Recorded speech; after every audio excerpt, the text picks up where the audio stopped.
Bonjour tout le monde, j'espère que vous allez bien. Et voilà, c'est fini les vacances. Il est 6h18. C'est terrible, hein. Je commence à 7h, comment je vais faire? On y va? Donc, premier tirage du jour. Voici le livre. L'intérieur du livre. Les cartes. Allez. Donc, c'est un tirage que je fais pour vous et pas pour moi. Je n'ai toujours pas fait mes chiffres, hein. J'ai eu 15 jours pour les faire, mais j'ai pas eu le temps. C'est un tirage que je fais pour vous et pas pour moi. Il vous faut vous choisir une question, tirer une des 3 cartes. J'espère que ça répondra à votre question. Tchac. Allez, c'est parti. Carte numéro 1. Carte numéro 2. Carte numéro 3.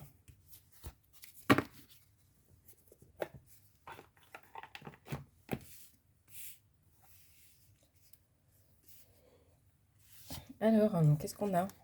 La montagne. Ça vous gagne. 21. Qu'est-ce que ça nous dit la montagne? Alors...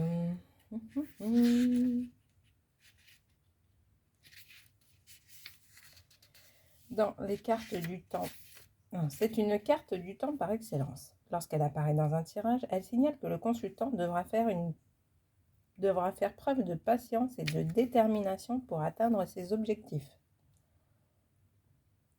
C'est aussi bien la lame des difficultés, des obstacles, des oppositions, des retards, que de la solidité, de la stabilité et la longévité. Quel que soit le domaine, elle indique que le consultant n'aura rien sans effort. Enfin, comme tout le monde, quoi. Pour parvenir à ses fins, il devra déployer des trésors d'énergie et de détermination. Sur le plan sentimental, elle peut symboliser la solitude subie ou voulue. Pour une interrogation en lien avec le couple, selon son entourage, elle représentera soit une relation à bout de souffle, soit une relation extrêmement solide. Il n'y a pas besoin des autres cartes pour savoir où vous en êtes. Si vous êtes à bout de souffle, vous êtes extrêmement solide, j'allais dire. Je ne crois pas. La lune,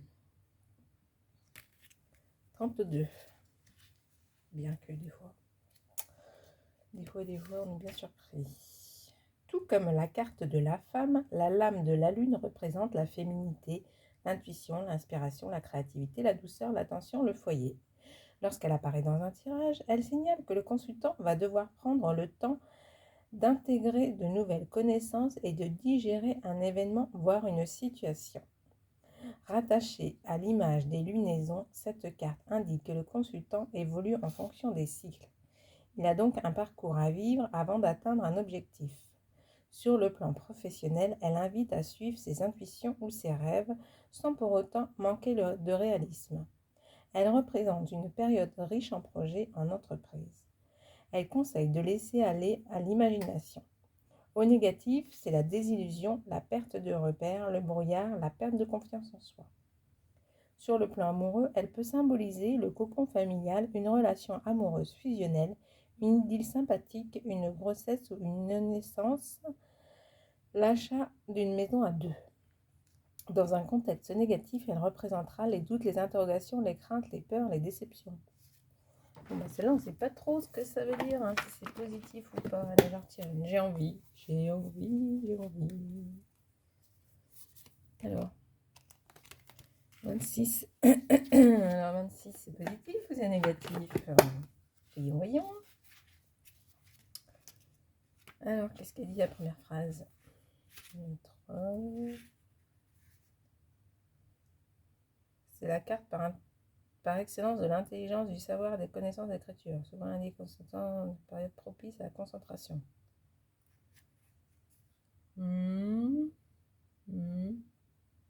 Wesh. Elle n'est pas négative, mais bon, ça ne veut pas dire que c'est ultra positif. Mais je ne sais pas, écoutez, aujourd'hui, je ne sais pas. Ou 8. Celle-là, ça veut dire qu'on termine quelque chose.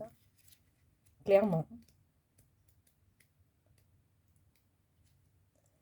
Au même titre que l'arcane sans nom dans le tarot de Marseille ou l'infortune de dans Béline, cette carte fait toujours peur. Cependant, il ne faut pas la prendre au premier degré. Le plus souvent, elle annonce la fin d'une situation, d'une façon de travailler, d'une relation ou d'une activité. Lorsqu'elle apparaît dans un jeu, elle annonce que le consultant est à la fin d'un bail ou d'un cycle. Peut-être devra-t-il faire son deuil d'une situation.